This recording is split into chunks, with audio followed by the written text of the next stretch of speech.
Assalamu alaikum. Hello. As you can see, one of my previous videos was about analyzing a questionnaire using SPSS, that is the statistical package for social sciences, a software that allows you to analyze survey data very effectively. And if you see in that video, you might come across the topic being the impact of advertising and innovation on the consumer buying behavior. So, to start a research paper, such an easy topic would be very much effective, that helps you to cover the dependent and independent variables of your study.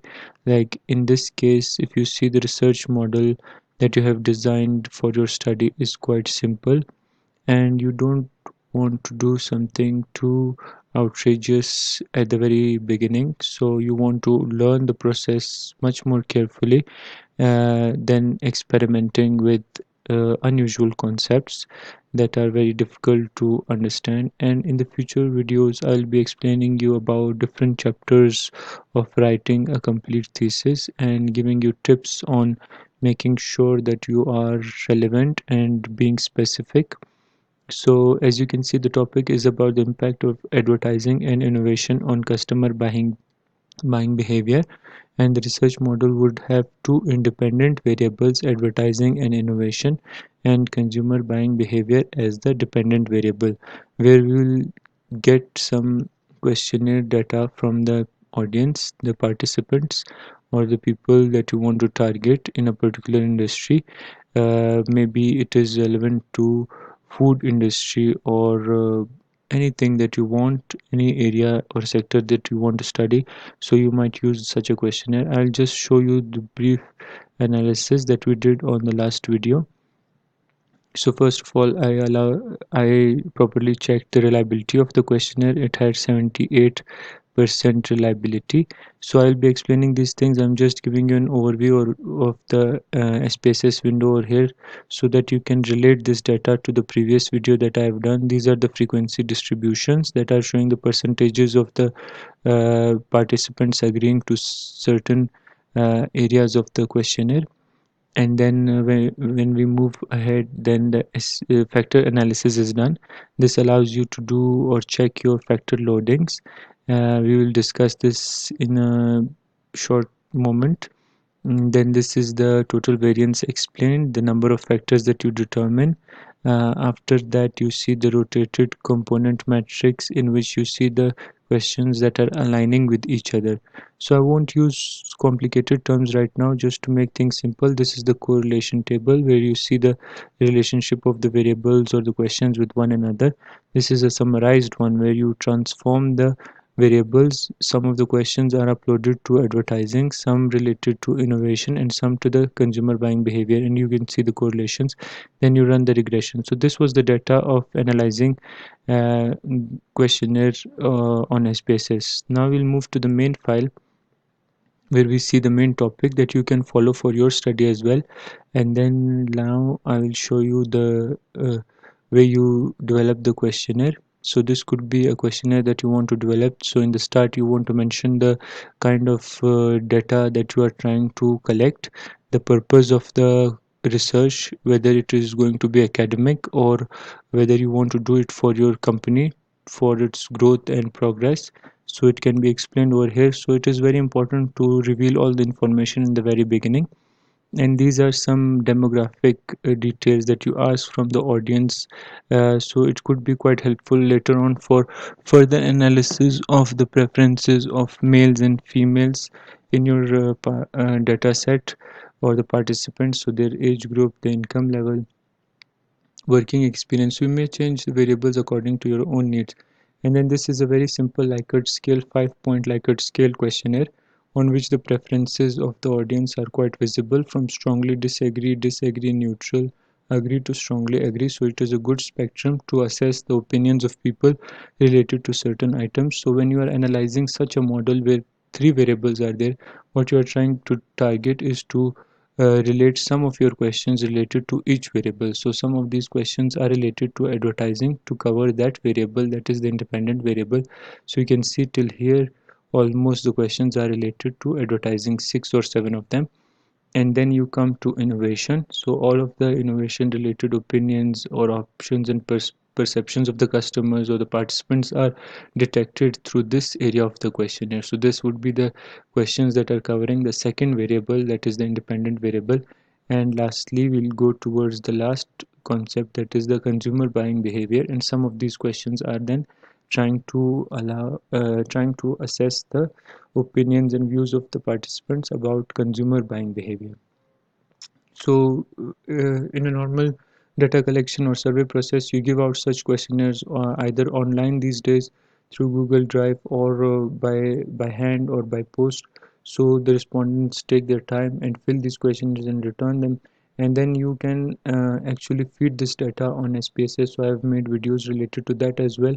At this moment, I would also like to request you to kindly subscribe to my channel and to like and comment as much as possible and share it with other people, because I'm trying to be very genuine in sharing the knowledge that I have.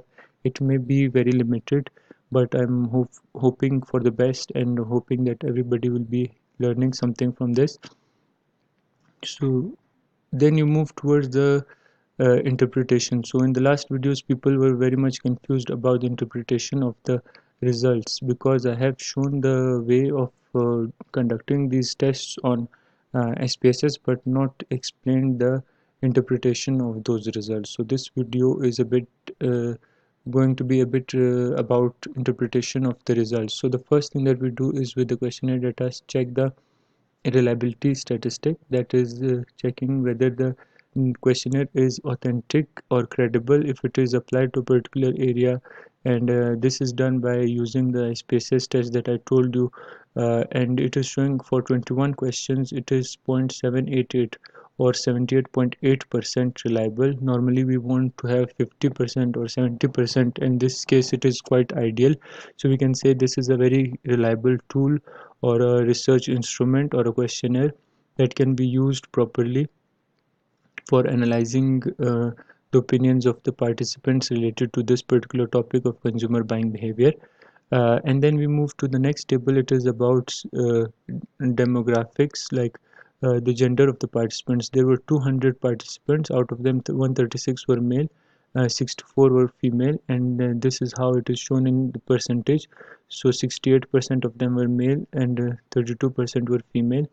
And again, it depends upon you to make sure your research paper is quite appropriate. Like, you can add graphical representations as well to further allow the reader to understand in a better manner the kind of results that you've received. So it depends on the nature of the reader. Some people are good at interpreting the tables, or some are good at understanding the graphs. So this is the age table, where 17% are between 21 to 30 years.